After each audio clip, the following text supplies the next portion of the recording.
A maior deficiência dos cristãos é entender acerca de sua verdadeira identidade em Cristo Jesus.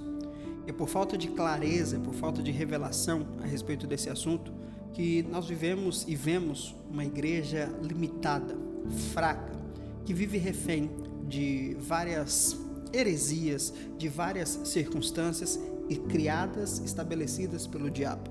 Por isso, nesse tempo é importante você entender qual a sua verdadeira identidade em Cristo Jesus.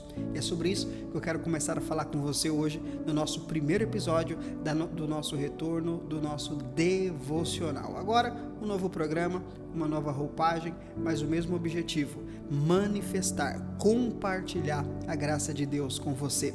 Seja muito bem-vindo, está entrando no ar agora o primeiro episódio dessa nova fase do nosso devocional e agora com um novo nome, né? Café e Graça. Meu café já está aqui e eu espero que você já tenha preparado o seu aí, sua Bíblia também, caderninho, porque nós vamos começar o nosso devocional. Eu tenho certeza que vai abençoar muito a sua vida e pode também abençoar a vida de outras pessoas. Por isso, eu quero te pedir para você compartilhar agora. Vamos lá? Pega esse link agora.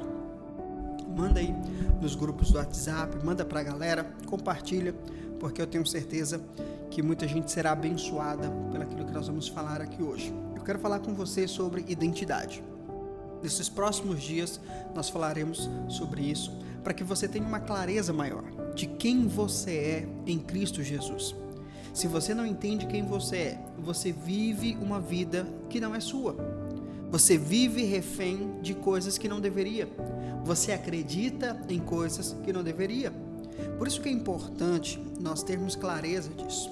E há um livro na palavra de Deus, na Bíblia, que fala muito para nós a respeito dessa nossa identidade em Cristo, que é a carta de Paulo aos Efésios, a igreja de Éfeso. E com base nessa carta, eu quero falar com você nesses próximos dias, nessas próximas semanas, a respeito desse assunto, a respeito de identidade. Então, não será um estudo do livro de Efésios, mas nós vamos compartilhar algumas coisas que estão aqui nesse livro. Por isso, nós vamos ler aqui Efésios, capítulo 1, para a gente começar. Efésios, capítulo 1. No versículo 1, Paulo diz o seguinte: Paulo, apóstolo de Cristo Jesus, pela vontade de Deus, aos santos e fiéis em Cristo Jesus, que estão em Éfeso, graça e paz da parte de Deus, nosso Pai, e de nosso Senhor, Jesus Cristo. Paulo começa aqui como ele começa as suas cartas, né? Colocando a sua credencial e saudando a igreja. Só que quando Paulo ele fala sobre a sua credencial, sobre o seu chamado ministerial, Paulo ele se coloca aqui como apóstolo de Jesus pela vontade de Deus. É interessante porque as pessoas sempre questionaram a veracidade do ministério apostólico de Paulo. Por quê?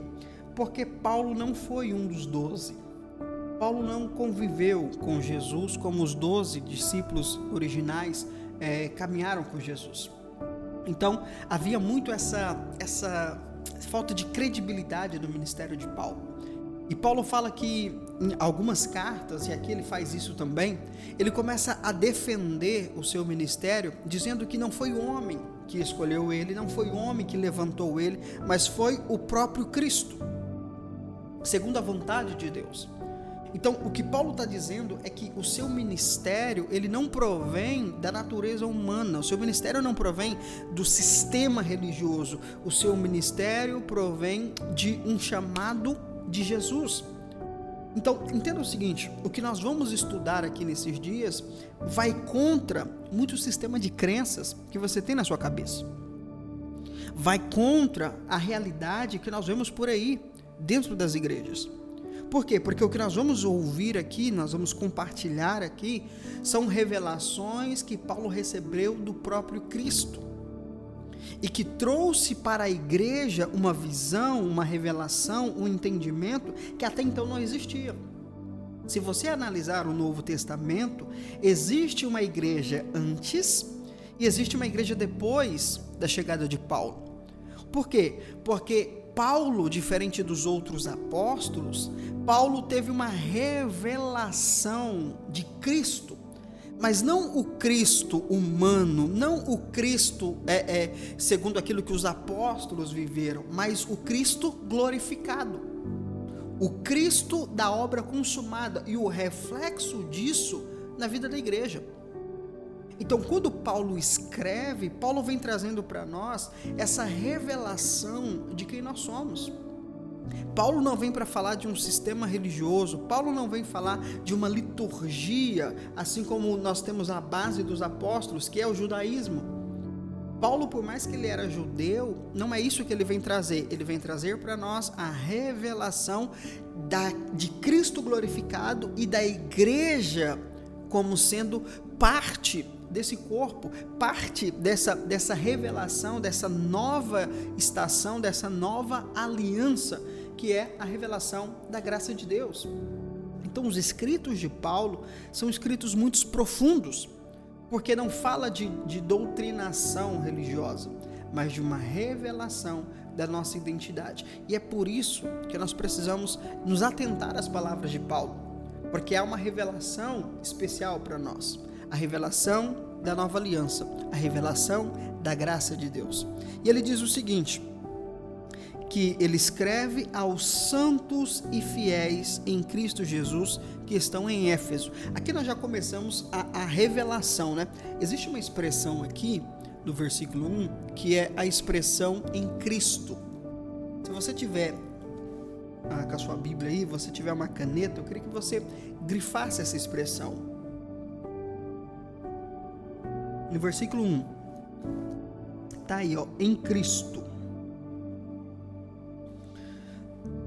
Essa expressão, ela vai aparecer várias vezes nos escritos de Paulo. Por quê? Porque essa expressão em Cristo fala de quem nós somos. A expressão em Cristo revela a nossa identidade como igreja, a nossa posição espiritual. Então, quando Paulo fala aqui sobre santos e fiéis, muitas pessoas associam isso a comportamentos. Então, a palavra santo aqui, eles confundem essa palavra com a palavra do Antigo Testamento, que é kadosh. Kadosh, que aponta para a santidade, o mais alto nível de santidade, que é a santidade de Deus. Deus é santo. E quando a Bíblia diz que Deus é santo, a Bíblia diz que Deus não há nada que se compare a Deus. Deus é separado de tudo que existe, Deus é diferenciado de tudo que existe. Seu padrão, seu comportamento, seu caráter, tudo nele é altamente distanciado da realidade, por isso ele é santo. Agora, quando Paulo usa aqui essa expressão, santo, Paulo não está falando de caráter, Paulo não está falando de comportamento, Paulo não está falando de santificação, Paulo está falando de uma identidade que nós recebemos por estarmos em Cristo. O que é estar em Cristo? Se você nasceu de novo, se você recebeu Jesus na sua vida, se você desceu as águas, você nasceu de novo. Se você tem a revelação da graça de Deus, se você entende a revelação da nova aliança, você nasceu de novo. E quando você nasceu de novo, você recebeu uma nova identidade. E essa identidade, existem algumas características. E a primeira característica que Paulo fala para nós aqui é que em Cristo nós somos santos. E a palavra santo aqui é dedicado, consagrado. Não é de comportamento, não é de caráter, não é sobre um status, não é sobre uma condição, é sobre uma posição. Nós somos santos porque estamos em Cristo, e a palavra santo aqui é consagrado, separado. Então, se você nasceu de novo em Cristo, você precisa entender, você é santo. Não pelo que você faz, não tem a ver com comportamento, porque ser santo tem a ver com identidade. Santificação tem a ver com mentalidade. Eu sou santo porque eu tenho a Cristo. Eu sou santo em Cristo. Ou seja, a minha posição em Cristo me dá essa identidade de ser santo. Eu sou separado, eu sou diferente. Por quê? Porque agora eu estou em uma nova identidade. A palavra santo aqui, ela está sendo referenciada à palavra pecador. Existe o santo e o pecador. Quem é o santo? É aquele que carrega a natureza de Deus. Quem é o pecador? É aquele que carrega a natureza do pecado. Se eu nasci de novo em Cristo, eu não carrego a natureza do pecado mais. Tem muita gente que fala assim, não, nós somos santos, nós somos pobres, miseráveis, pecadores, santificados em Cristo Jesus. Não é isso que a palavra nos ensina. Esse não é o ensino do Novo Testamento. Porque pecador e santo não são comportamentos. Não são definidos por comportamentos. No Novo Testamento, não. Ser pecador ou ser santo nada tem a ver com comportamento.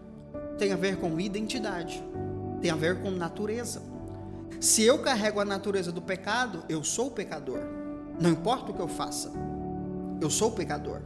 Mas se eu carrego a natureza de Cristo, se eu carrego a natureza de Deus por ter nascido de novo em Cristo, então eu sou santo, não por causa dos meus atos, não por causa do meu comportamento, mas por causa da minha natureza. Consegue compreender isso? Se você compreende isso, você sai dessa noia, dessa paranoia de que você tem que fazer coisas para ser. Sabe, isso é uma grande mentira que o diabo tem proliferado no meio da igreja. Nós temos que fazer para ser. Eu tenho que praticar a santidade para ser santo. Eu tenho que praticar isso para ser aquilo. Irmão, isso não é doutrina do Novo Testamento. Isso é doutrina do Antigo Testamento. Não é uma realidade da Nova Aliança. Não é isso que você é em Cristo. Você é santo, apesar daquilo que você faz. É a sua natureza. É a sua identidade. Você precisa se olhar como alguém que nasceu de novo em Cristo Jesus. Se você não entender isso, meu irmão, você não vai conseguir viver uma vida vitoriosa. Se você não entender quem você é em Cristo, você não vai conseguir viver uma vida em paz. Você não vai conseguir vencer as batalhas do dia a dia. Por quê? Porque se você é pecador, Deus está contra você. Deus não pode estar a favor do pecador. Consegue entender o quanto que esse ensino que tem se proliferado por aí, ele é maligno? Se você acha que você é um pecador salvo pela graça, sua identidade não mudou. Você só recebeu um favor. Você só alcançou um favor, mas você continua sendo o mesmo. E Paulo diz que a igreja em Éfeso era santa. E essa é uma realidade nossa também. Santo. Aí a palavra seguinte é santos e fiéis. Aí, pastor, tem que ser fiel. Não, preste atenção no seguinte. A palavra fiel aqui é de crença. Fundamentado na verdade, crendo na verdade. Fiel aqui não é de cumprir mandamentos. Fiel aqui não é de cumprir a vontade de Deus. Fiel aqui é de continuar crendo na verdade do evangelho que receberam. Então são santos porque creem na verdade. Entenda o seguinte, irmão. Você precisa mudar a sua mente. E esse processo de mudar a sua mente é o que a Bíblia chama de santificação.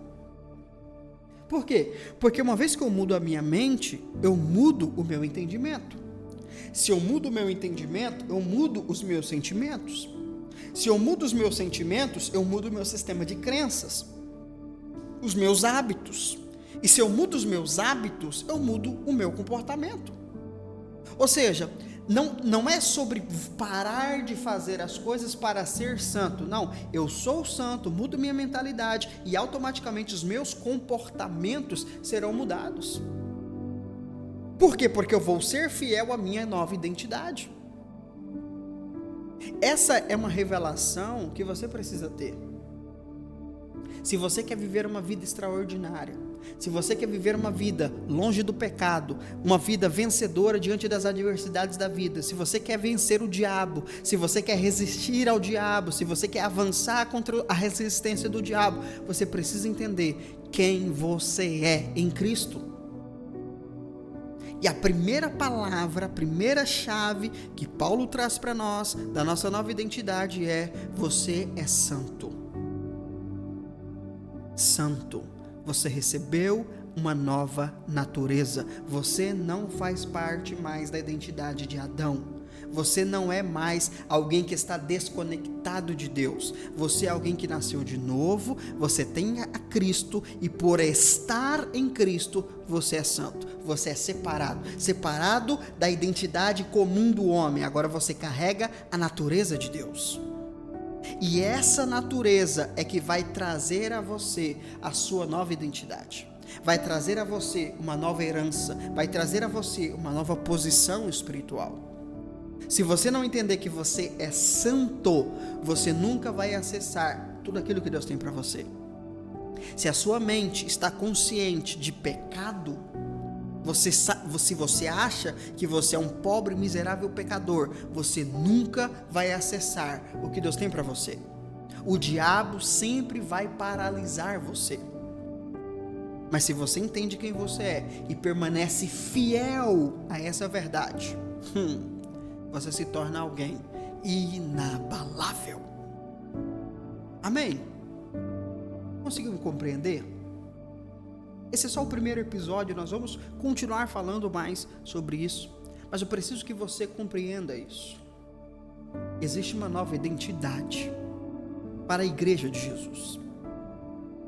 Nós não somos o que a religião diz que nós somos. A grande verdade é que a maioria dos cristãos não sabem a identidade espiritual que carregam, a posição espiritual que carregam, a herança espiritual que está disponível para eles. Não sabem.